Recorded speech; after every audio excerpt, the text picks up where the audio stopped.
Hello there. Okay, I actually have the green screen down today, so hold on. Okay, there we go. Now you can see more of me, and I can have some sort of special background. I was just lazy and I didn't do it before, so yeah, now I have it. Okay, so today has been a fun Star Wars day for me because I thought, you know what? I'm not gonna stay up late at night to watch the last Obi-Wan episode because I want to watch all the other episodes again before it, so it's like a movie. So that's what I did today, but not only did I do that, but before I watched Obi-Wan, I watched Solo again, since it takes place 1 year before Obi-Wan in a similar type of time period, and I just really like Solo a lot, and yeah. So I had fun watching that again, and then the Obi-Wan series, I think the best way to watch it is to just binge it, like marathon it as if it's a movie. The pacing actually works really well to like slowly build things up throughout it. Anyways, spoiler warning, of course, I'm gonna talk about spoilers for the Obi-Wan last episode, finale, episode 6. So let's see, I didn't even watch the previously on. I was skipping all of those with my binging marathon. Okay, I'm just gonna talk about some things. I don't know how much I'll talk about certain things in this one. I might kind of keep it short, because like I almost feel like there isn't too much to say about the things here. Overall, I really liked how they ended it. No, it wasn't perfect. The show hasn't been perfect overall, but it's good. And sometimes it's okay for Star Wars to just be good and not necessarily great or perfect. You know, very few pieces of Star Wars content are anywhere near perfect, and you can nitpick all of them to death. And is that really fun? I mean, maybe, but Star Wars is not meant to be taken like super seriously. It's a fun, cheesy space adventure series. Anyway, so Reva shows up on Tatooine, and I really like how they have these sort of two main plots, both of which I felt were very tense and interesting in this last part of the story, Reva on Tatooine and Obi-Wan versus Vader. And with the Reva part, I was wondering this whole time, like, okay, wait, what exactly is she doing? What's gonna happen? Because, like, obviously she can't kill Luke or Owen or Beru. By the way, it was great to see more of Owen and Beru, especially Beru, since we didn't really see any of her in episode 1. And yeah, it makes sense that Reva would, in her moment of anger and defeat at her goal was to get revenge on Vader and kill him for what he did to her and her friends, her family, basically, as she said. So she wanted to hurt his family. Although Vader, technically, if you think about it, Vader wouldn't even know unless she somehow told him, hey, I killed your son that you didn't know existed. But simply wondering exactly what Reva's angle was and what she would do kept me very interested in that half of everything. Meanwhile, sort of the main focus is on Obi-Wan, and I like how he leaves the Path ship in an escape pod so that he can save them, because he knows that Vader is just going to go after him if he goes in another direction than them. I thought his last scene with Leia here, not in the whole show, but before he goes to face Vader, was very good. Also, somehow Lola ended up on Obi-Wan. I guess when I rewatch it, maybe I'll have to pay more attention to see how that happened. Also, I'm kind of thinking, like, why did that happen? Maybe when Obi-Wan finds Lola on his personage and, you know, looks at Lola in the ship before he goes to face Vader, it reminds him of why he's doing this for the children, you know? Since Lola is Leia's droid. By the way, that Star Destroyer looked so fucking good. Like, I've been giving this show criticism for its, like, budget and production value feeling not as big and good looking as it should, which I do have an issue with that in this episode still. That's just sort of like a constant for this series, and it didn't suddenly randomly get better, but the Star Destroyer did look good. And overall, most of the things in this episode looked good enough. I mean, everything in the show for me looks good enough, but I do wish that it looked on the same level as the movies, especially after watching Solo, and I'm like, Solo looks so much better than Obi-Wan. Also, okay, so Obi-Wan, I'm pretty sure the planet he goes to fight Vader, it has to be Jabeam still, but it's like a different part of it. I really love the environment, even if some of the Force rock throwing looked really fake. I really just like this like jagged rock towers place that they fight in. Like, I don't think we've really seen anything quite like that in Star Wars before, especially not for a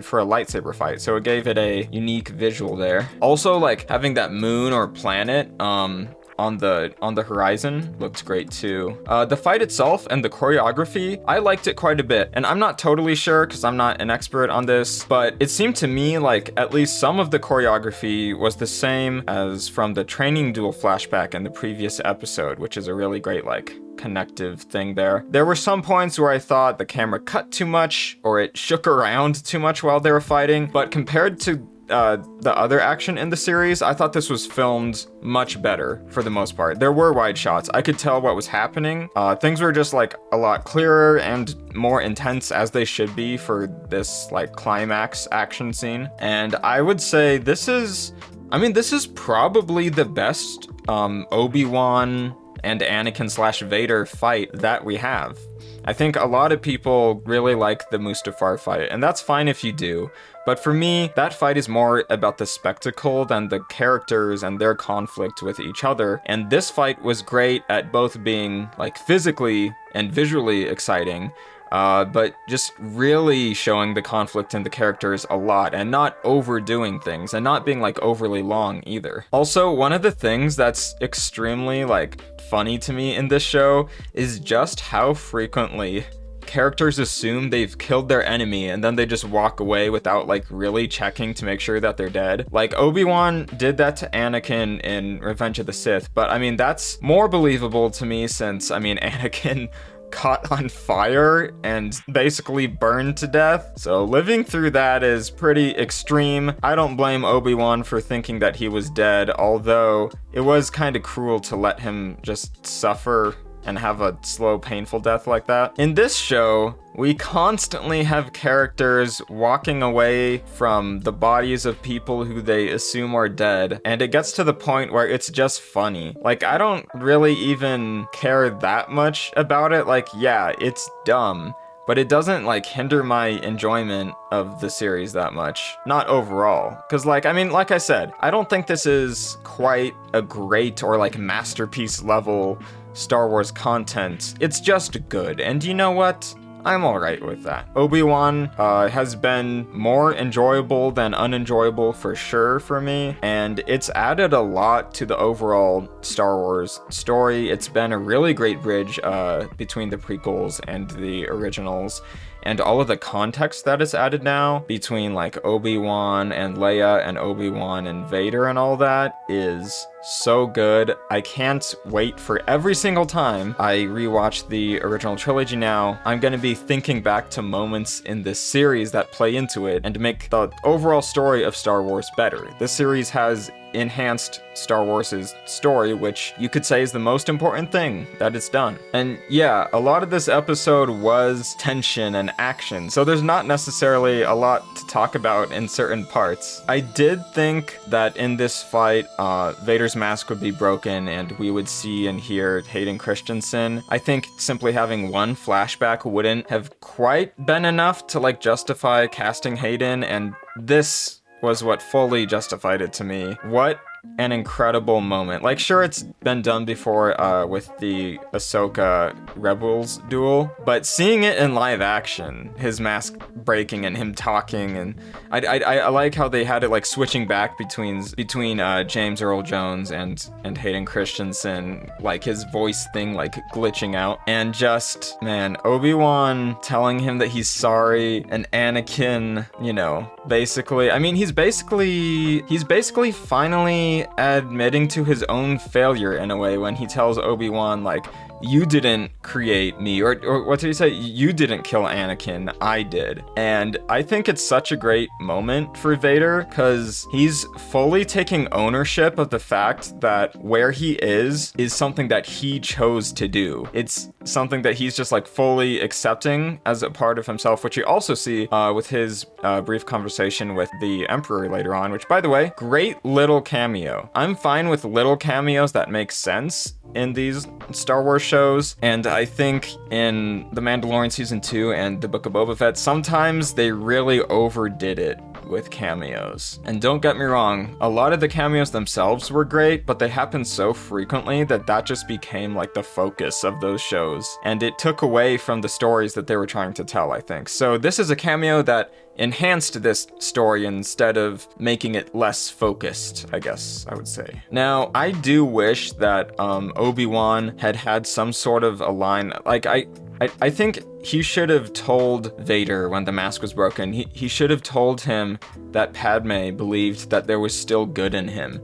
And then I think Anakin should have had a moment where he sort of like contemplates everything that has to do with Padme and what Obi-Wan just told him, where he like hesitates for a moment, where it's almost like he's thinking, maybe there is good in me, maybe I can turn around, but I want his rage over the fact that Padme is dead to like win out, and for him to just become more like aggressive and really like go at Obi-Wan. But I want his like aggression in that moment to have like been what leads him to ultimately fail in the fight. So that, I think that was a missed opportunity, because in Return of the Jedi, Vader tells Luke that that Obi-Wan once thought as he did, and I still don't think that we really saw that here or in Revenge of the Sith. So it's like, did Obi-Wan really ever believe that there was still good in Vader? I guess when Anakin tells him that he didn't kill Obi-Wan, or that he didn't kill Anakin Skywalker, but he did, in that moment, I think Obi-Wan says something like, then my friend is truly gone, or then Anakin is truly gone, or something like that. So you could kind of argue it, but like, did Obi-Wan ever try at all to like bring Anakin back in this series? Or at the end of Revenge of the Sith? No. So that's a missed opportunity. I still do think their fight was great, and it's one of the most emotional Anakin and Obi-Wan moments in all of Star Wars for sure, their fight here in this episode, and I even cried during it. I don't cry that much during Star Wars things. There's a few scenes once in a while that'll make me tear up, like Ahsoka leaving the Jedi Order, when she buries all the clones at the end of the Clone Wars, and like when Darth Vader dies. You know, there's a few moments here and there, but I'm not one of those people who cries easily just from seeing Star Wars. Because like some people, like they just cry when they see a trailer, and it's like, good for you that it like hits you that hard, but I'm just not like that. And this episode had 3 moments that made me tear up a bit. The first was this one that I'm talking about with Obi-Wan and Vader when he breaks his mask and talks to like Anakin. The next one, I guess I should just move on and start talking about that. So Reva is going after Luke and he runs away. She defeats Owen and Beru. Thankfully, she doesn't kill them. I mean, she can't because they have the thickest plot armor possible. Anyway, she brings back Luke. Well, first off, okay, when she's standing over Luke, who's like unconscious, and she's about to kill him, she has flashbacks to what Anakin did to her, and she has this moment where she just realizes that she can't become that and do that to someone else. And it was a wonderful character moment, and at this point, after having seen every single episode, I think Reva is such a strong, awesome character. I really just loved her journey that she went on in this series. And the second scene in this episode that made me cry was, well, when Reva cries, when she tells Obi-Wan that like she couldn't do it, and their little talk that they have. Also, just how heartbreaking the scene was when she's carrying Luke back, and Owen and Beru and Obi-Wan at first think, oh my god, Luke's dead, or could be dead, you know? Also, I think it's so great that we finally have a dark side character who was redeemed and didn't have to die. That's awesome, because I'm sure that Reva's going to be back somewhere, and she's going to get like a full redemption where she's actually going to be able to do good things for the galaxy in the future, and that excites me. I don't know where she will pop up, because I have the feeling like she will eventually. Maybe Andor, maybe Jedi Survivor, the video game. That would be my favorite place for her to show up if they could do that. Possibly like the Mandoverse, although I kind of don't want that many Jedi to be alive during the original trilogy, because like if they were, then like shouldn't they have somehow contacted the rebellion and like helped them in the end, you know? So things still have to make sense with that. I do think Luke should really be pretty much the last Jedi once Yoda dies. Anyways, Reva is awesome. I love where her character ended up. It was better than I would have thought, because I just kind of assumed, oh, she'll probably have like a little redemption moment and then die, but she didn't. And that was actually surprisingly great and emotional.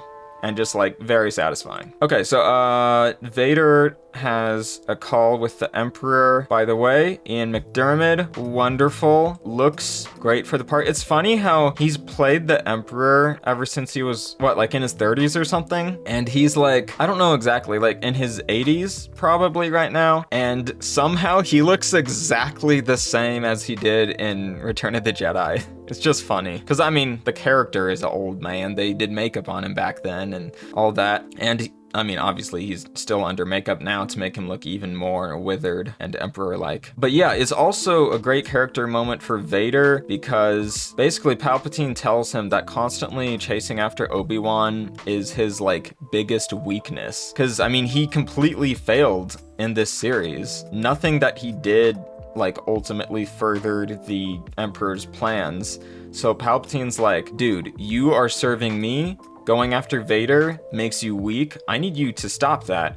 And Vader has this moment where he sort of submits to Palpatine and is like, okay, you're right. I serve you. I have to kind of forget about Obi-Wan for now. And also, I do like that in Rebels, Vader does bring up that Kenobi is still out there and like alive somewhere, and that Palpatine isn't the most excited about chasing down Obi-Wan. He's like, perhaps he does still live, Vader. But something, you know. I think it works like canonically between this scene and the one in Rebels, because of course Vader still wants Obi-Wan, but I think Vader developed throughout this series just as much as Obi-Wan did. He sort of overcame his anger and became more controlled now. I think that's kind of the purpose of where he ended up. He is sort of turning into the more controlled Vader that we know from the original trilogy, and he had to deal with like a lot of his anger and like outbursting in this. Also, I really like just how many ending scenes this show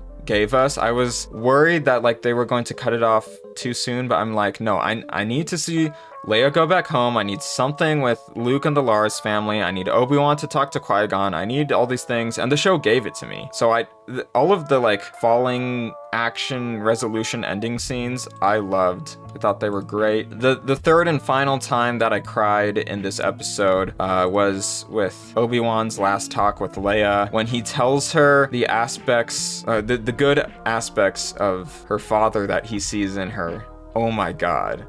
Being someone who's like such a big fan of the Clone Wars, and I've read Brotherhood and all that, and like Anakin and Obi-Wan's relationship is like such a big part of the Star Wars story for me, and wow, that was emotional. Also, just thinking back to the scene where Vader tells Obi-Wan that he killed Anakin, that lends to what Obi-Wan tells Luke in A New Hope, his lie that Vader killed his father. There's just more connective tissue to where you can understand Obi-Wan's thought process to why he tells that to Luke even more now. It's so good. So Obi-Wan checks on Luke one last time, and he meets him, which we don't see. He says, hello there, finally, yes. It was on my predictions bingo. By the way, once I'm done talking about this episode, I gotta see. I'm pretty sure I did not get bingo. 99% sure I didn't, but I gotta check up on that.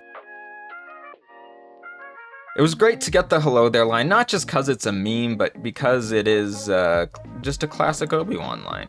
And I actually do kind of like not seeing Obi-Wan's introduction to Luke on screen and just, you know, the implications, because in A New Hope, Luke knows who Obi-Wan is. Not very well. He hasn't met him that many times in his life, you can tell. Or it's at the very least been a while, so, you know, it fits in. And then I think it was the perfect place to end this series that Obi-Wan finally talks to Qui-Gon. Liam Neeson's hair and beard looked a little bit weird, but I'm sure that on rewatches, it'll seem less weird just because I've seen it before. Liam Neeson himself as Qui-Gon was perfect, and I guess he was able to complete his training to become a full Force ghost, which I think it's fine if they don't explain that. And from here, we can assume that Obi-Wan does the training with Qui-Gon to eventually become a Force ghost himself. So Yeah, also that final shot I thought was very beautiful with Obi-Wan riding off into the sunset. So yeah, overall, I guess I've kind of already said my overall thoughts on the show, but like it really got the characters right and it added more meaning to the story. It was a really great bridge between the prequel and original trilogies, which sometimes do feel at odds with each other. So to have this, just the whole Star Wars universe is more cohesive than it was before, which is a very good thing, I think. The budget and production value, I wish it was better. There's some silly things here and there. Some of the plot things were overly convenient, and you can nitpick a lot of things to death, but overall, yeah, I liked Obi-Wan a lot. Not as much as, if I was to compare it to the other TV shows, not as much as The Mandalorian Season 1. I might have liked it more than The Mandalorian Season 2, and I'm pretty sure I liked it more than The Book of Boba Fett, except The Book of Boba Fett has like 3 episodes that are really good standout episodes that I might like more than the show. Anyways, my ranking doesn't really like matter, but yeah, that's what I thought of Obi-Wan Kenobi, and I'm sure there will be more to talk about in the future in terms of the show. It's not like once we've seen it, it's done, it's over. I keep on rewatching Star Wars things all the time, like I just did with Solo. By the way, follow me on all my social medias, which will be linked in the description, and on Letterboxd, because I write little reviews of things like Obi-Wan and Solo on there, because Obi-Wan's actually on Letterboxd, even though it's a show, probably because it's a limited series. And I did like a little Star Wars ranking there, which was kind of fun. And yeah, I guess that's it. Goodbye there. May the Force be with you.